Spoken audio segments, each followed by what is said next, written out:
As a child, I stood in the middle of the yard many times, spinning like Wonder Woman, imagining that I could also transform. I also used to hold my breath in awe before the powerful slow-motion runs of the $6 Million Man, and believed that was the image of strength of a hero. Everything then was truly beautiful. But as I grew older, I realized there are memories that are only beautiful because we never knew the truth behind them. Because behind those beautiful scenes were actresses being harassed right on the film set, bodies having to endure toxic chemicals for many hours, and action sequences where just one small mistake could be paid for with a life. The heroes we once admired may have had to endure more than anyone knows. Therefore, today, let's return to the 1970s with me not only for nostalgia, but to look directly at the 10 darkest truths behind the superhero movies we once loved. 10. Wonder Woman, 1975 to 1979. The legendary transformation spin and the dark side of harassment. Everybody, run!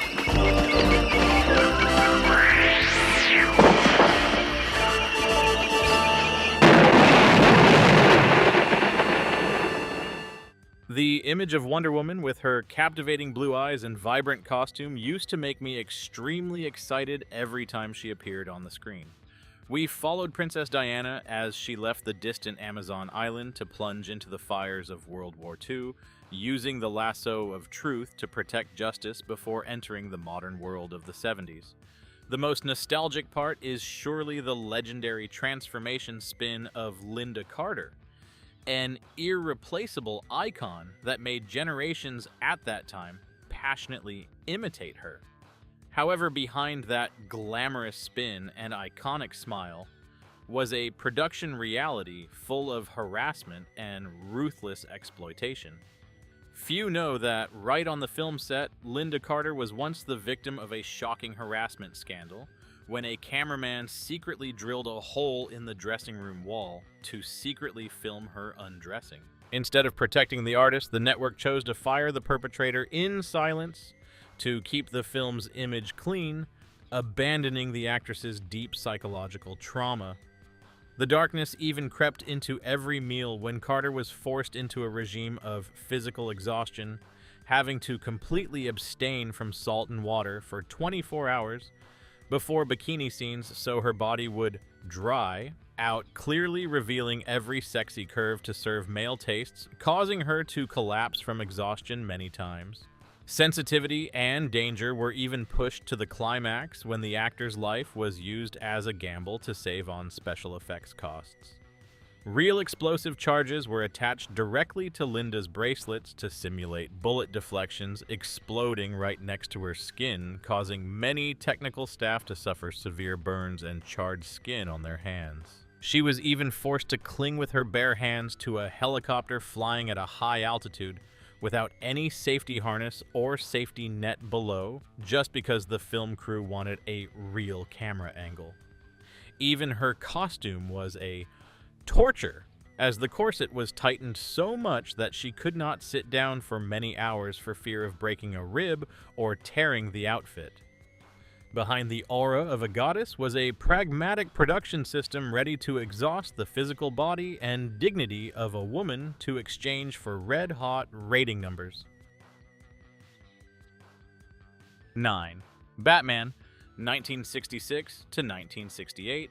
The polished satin aura covering ruthless pragmatism. Where are we? What happened? This is the Batcave, Batgirl. Holy giveaways. Not exactly, Robin. She may know that this is the Batcave, but she doesn't know where the Batcave is located. Different from a brooding and vengeful Gotham Batman in the late 60s was a vibrant and highly entertaining piece of memory. Anyone who ever sat before the small screen cannot forget the catchy theme tune, along with the polished satin costumes of the duo Bruce Wayne and Robin. Each battle with the Joker or Penguin was like a fun circus performance where the naive bam, pow, zap text effects sowed in our childhood hearts the belief that good always triumphs over evil in the gentlest way. Those brilliant films were truly a safe haven for the superhero dreams of childhood. And then, when stripping away that glamorous mask, I was truly appalled by the debauchery and cruelty hidden behind those colorful, tight-fitting suits. Behind the Knight of Justice image on TV, Adam West and Burt Ward were caught in a whirlwind of decadent parties right after filming hours. A tragicomic truth is that Burt Ward was once forced by the network to use special medications to shrink his sensitive area under the spandex layer simply because parents' associations thought his body was too revealing and suggestively inappropriate on television broadcasts for children. Conversely, Adam West had to endure the film crew stuffing extra towels inside to create a full artificial masculine appearance to blatantly attract female viewers. The cruelty was even pushed to the climax when the actors had to gamble their lives in scenes jumping from scaffolding over 20 meters high down to the cold concrete floor without any protective equipment below. It did not stop there. The network was even ready to coordinate with investigative agencies to destroy the future of the artists. A typical example is Catwoman, Eartha Kitt, a courageous woman of color whose romantic plot lines with Batman were erased from the film simply because of the sponsor's fear of racial prejudice. When she bravely spoke out against the war right at a White House party, Hollywood ruthlessly shook hands with the CIA to create a blacklist, slandering her as someone with a deviant lifestyle and embargoing her career in the US for many decades. Even the actor Adam West did not escape the tragedy when he was typecast in the humorous image to the point of being turned away by the film industry, forcing him to perform at cheap fairs or wear the tattered Batman suit to earn a living day by day in the cold neglect of the very industry that once cheered him. 8. Electra Woman and Dyna Girl. 1976, the sparkling female hero duo falling into the sexualization trap. Annihilate them!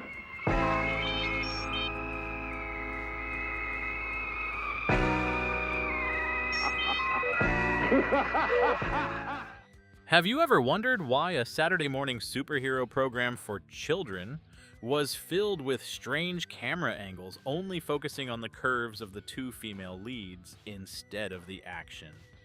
Before dissecting that unrefined truth, let us remember the bright mornings where Electra Woman and Dyna Girl appeared as early feminist icons amidst a sparkling disco space. Two dynamic female reporters using Electracom's bracelets to transform using intelligence and technology to subdue colorful villains was once an endless source of inspiration, sowing in young audiences the belief in independent, strong, and enthusiastic female heroes. But look closely again at the thin spandex fabric that Deidre Hall and Judy Strangis were forced to wear. Those were not combat outfits, but a calculated, suggestive tool by the network to attract the attention of fathers watching with their children. Physical exploitation was pushed to the climax when the actresses were forced into a regime of physical starvation because any bit of excess fat revealed under the shiny fabric was criticized by producers as offending the male viewer's vision. More notably, this intentional sexiness was casually exposed right in a children's program, turning children's idols into sensitive merchandise on display under studio lights. The cruelty of Hollywood in the 70s also lay in the death traps lurking right on the cheap film sets. To save costs, entire secret bases or caves were built from foam and papier-mâché, which were extremely flammable, while manual smoke and fire effects were detonated right next to the actors.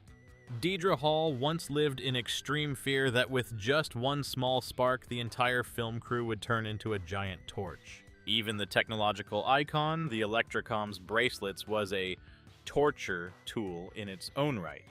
They were made of sharp-edged plastic tightened so much that the two female leads' wrists were frequently scratched and bleeding after 14 hours of continuous filming.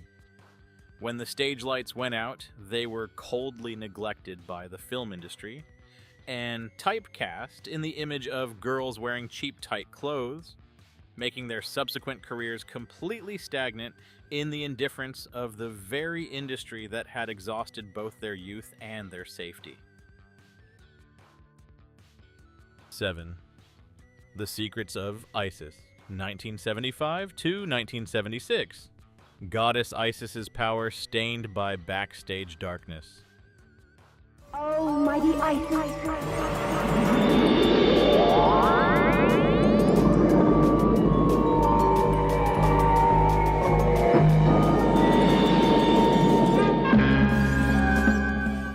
I once wished that by day I was an ordinary teacher on the podium, and by night became a powerful god who could turn the whole world, because that is exactly what happened in the movie The Secrets of Isis. We followed teacher Andrea Thomas as she found an ancient amulet in Egypt to receive ultimate power from the goddess Isis. I still remember the goosebumps when hearing the rhyming verses echo, witnessing her flying freely and controlling lightning to protect justice. The moral lessons at the end of each episode sowed in our hearts an intense belief in the goodness and integrity of the teaching profession. However, when brushing away the mist of nostalgia to look directly at the nature of the film through the eyes of an adult, I began to realize sensitive and somewhat dark flaws, making this national teacher image no longer as pure as before. First, the producers intentionally forced Joanna Cameron to wear a goddess outfit with endless high hip slits and skirts so short they were offensive, turning every flying scene into moments of intentional leg display before bottom-up camera angles. The sexualization of an intellectual icon right in a program for elementary students is a sensitive truth showing how Hollywood at that time was ready to distort the image of the teaching profession in exchange for pragmatic rating numbers. The darkness was even pushed to the climax when the film crew ruthlessly used children's lives as bait for drama. You will be appalled to know that child actors were frequently pushed into real fires or cars plunging downhill with primitive protection systems, making them scream in panic right on the film set to exchange for authentic footage. Even the female lead was physically tortured when having to hang herself on thin and sharp steel wires under the harsh sun for hours, just because the cheap special effects system broke down. When the aura faded, Joanna Cameron was isolated and discarded by the film industry just because she dared to speak up for children's safety rights, turning this work that was supposed to be humanistic into a piece of memory soaked in injustice and the artist's pain. 6. Spider-Man 1977 to 1979. The death traps on New York skyscrapers of Spider-Man.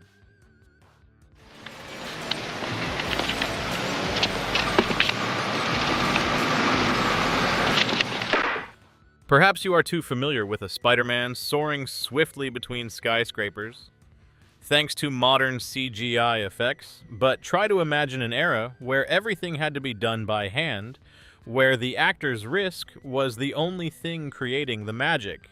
That is exactly the feeling that the late 70s Spider-Man version brought to me.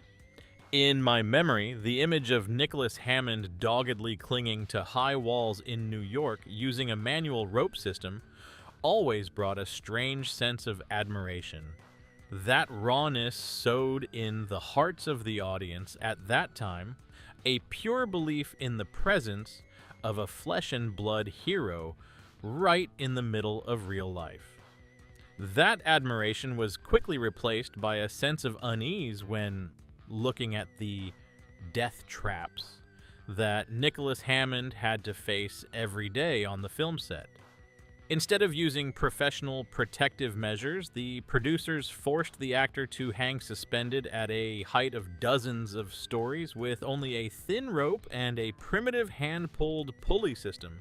There was a time the pulley got stuck, leaving Hammond dangling in the high winds of New York for hours in a life-and-death situation, all just so the film crew could save a few dollars on effects costs. The cheapening of an artist's life was also shown in the ruthless commitment he had to sign, where he took full responsibility if he happened to fall onto the concrete pavement because the network refused to pay for risk insurance. The cruelty did not just stop at the physical, but also covered the gloomy script where Peter Parker's soul was exhausted in dark basements and stark, violent details. Instead of a witty, inspiring superhero, Hammond's Spider-Man appeared as a victim being abused amidst heavy political conspiracies and excessive sensitivity for a work intended for young people. Even the father, Stan Lee, did not hesitate to publicly express his disgust for this version, directly pushing Hammond's career into a dead end as soon as the film ended.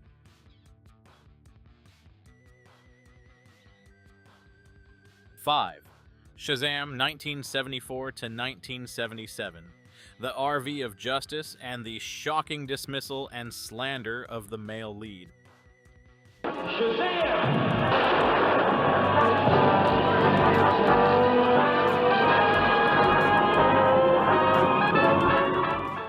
If there were any mantra powerful enough to turn every 70s child into a tall hero with peerless strength, it was Shazam. The movie took us onto the white RV, roaming every road with the boy Billy Batson and the calm mentor. The image of Billy shouting the god's name to transform into the majestic Captain Marvel always brought a thrill, as if magic were present. The moral lessons about kindness and honesty at the end of each episode turned the red-robed hero into a reliable big brother, leading us on the path of righteousness. However, the reality behind that white RV was a mess of betrayal and sensitive details that make adults question. Jackson Bostwick, the soul of the movie, was heartlessly cast out by producers right while he was undergoing treatment for facial injuries after a dangerous stunt. The studio nonchalantly slandered him for demanding a raise to create an excuse for dismissal and replacement with a cheaper actor, directly pushing Bostwick's career into a dead end after a wearying lawsuit.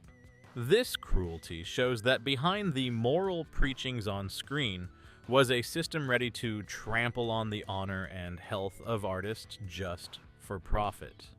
Unease also crept into the script itself when placing a teenage boy in the cramped space of a van with a strange man roaming everywhere without family supervision.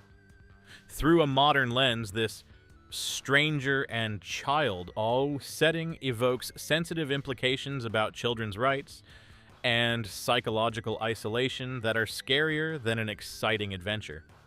Even the god's power was stripped away when Captain Marvel was forced to become a dogmatic counselor, specializing in mediating petty conflicts instead of displaying power to punish evil. Abusing the superhero image to cram in dry lessons was actually just a way for filmmakers to cut special effects costs, turning a powerful icon into a cheap and calculating propaganda tool.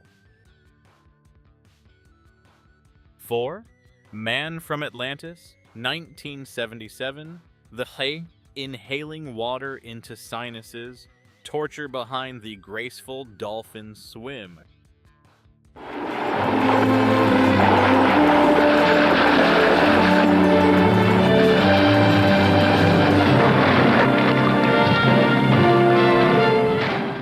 I once believed that swimming like a dolphin in the middle of the ocean was the freest experience in the world until witnessing what Mark Harris had to trade in the movie Man from Atlantis. The work followed the last survivor of the Atlantis Empire, a young man possessing webbed hands and extraordinary ability to endure water pressure. The image of Mark splashing in the deep blue water with the graceful dolphin swim, sparked the imagination of countless children, turning ordinary swimming sessions into dreamy explorations under the deep sea. That freedom was only a perfect act covering the horrific physical tortures that Patrick Duffy had to endure behind the lens. To transform into a merman who never blinks or exhales bubbles, he was forced to drop chemicals to paralyze eye reflexes and had to actively inhale water into his nasal sinus cavities before diving. Trading an actor's cornea and respiratory system just to serve the aesthetics of a few frames shows the ruthless, pragmatic face of filmmakers at that time. The darkness also lay in how they sexualized the male lead by making him wear tiny and thin swimwear, intentionally focusing on sensitive camera angles to attract audiences instead of exploring the depth of a lost civilization. And then the filmmakers began to lose direction. They crammed crazy, illogical details into the script before abruptly canceling the show. Patrick Duffy was abandoned with a career that almost vanished because of the silly swimming merman image for which he had paid with both blood and tears. 3. The $6 Million Man, 1973 to 1978. The obsession of discovering a real corpse on the $6 Million Man film set.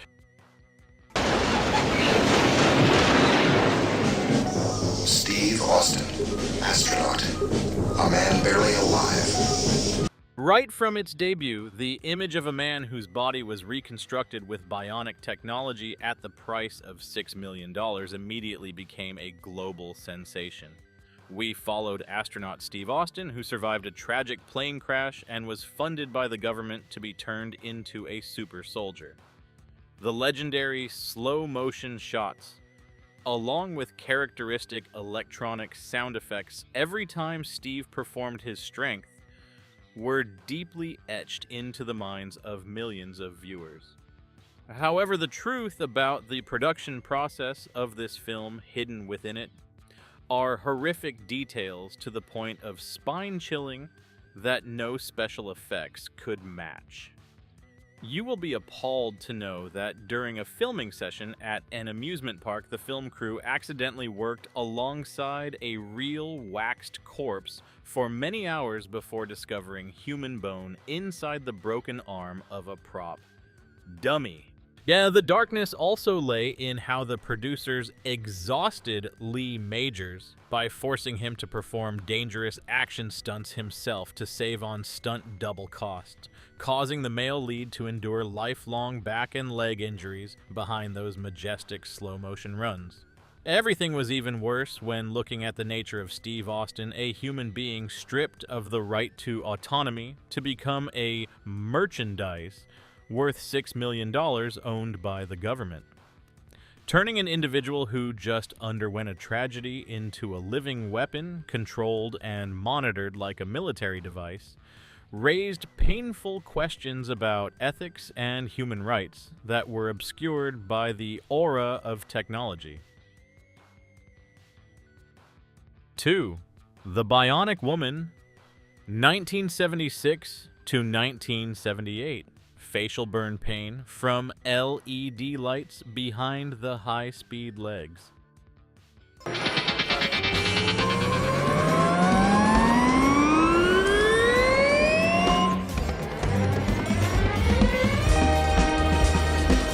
If I told you now that behind the high-speed legs of Amy Summers was a shattered soul because she could not remember the person she loved most, would you still see this movie as merely eye-catching action scenes?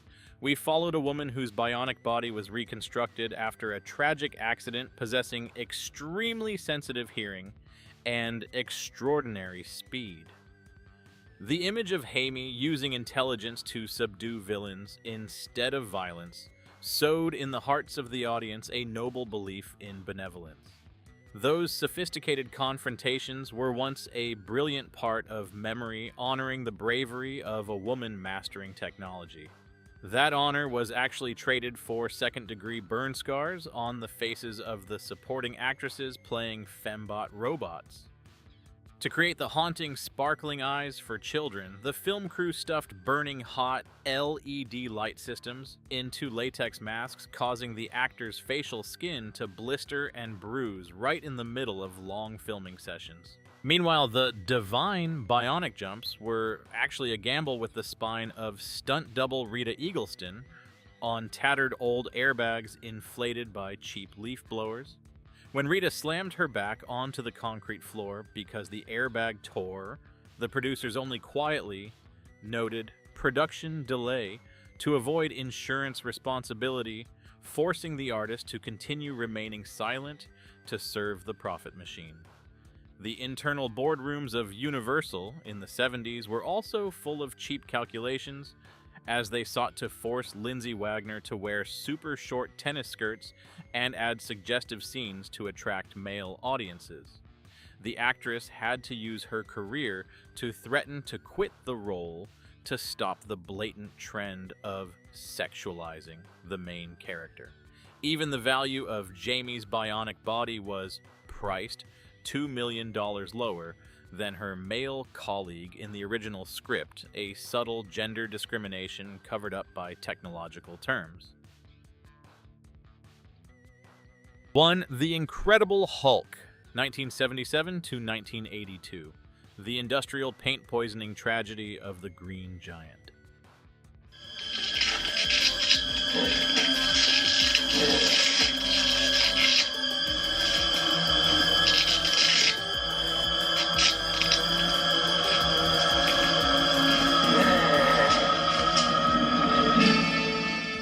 Don't make me angry.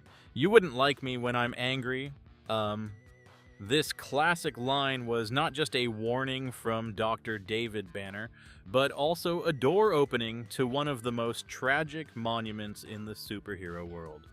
We followed the lonely journey of a scientist infected by gamma rays, who always had to struggle to restrain the green monster inside him.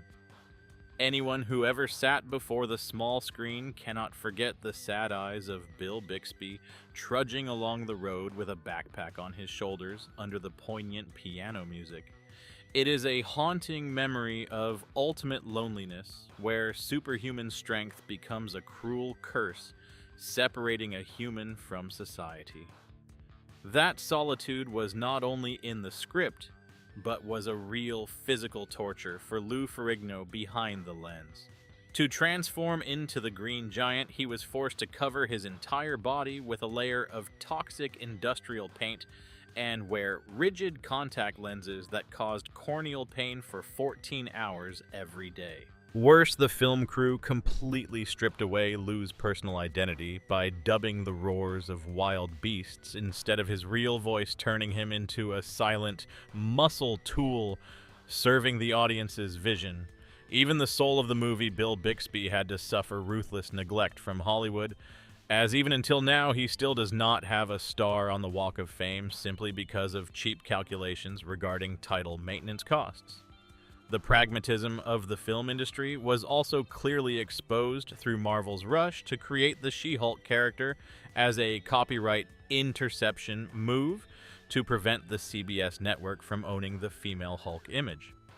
Meanwhile, the film's content continuously delved deep into family psychological trauma and the ruthless pursuit of the media, where reporter Jack McGee was ready to trade Banner's life for sensational headlines in the newspapers. Ending the series with the tragic death of the main character without a single word of liberation exposed a harsh reality.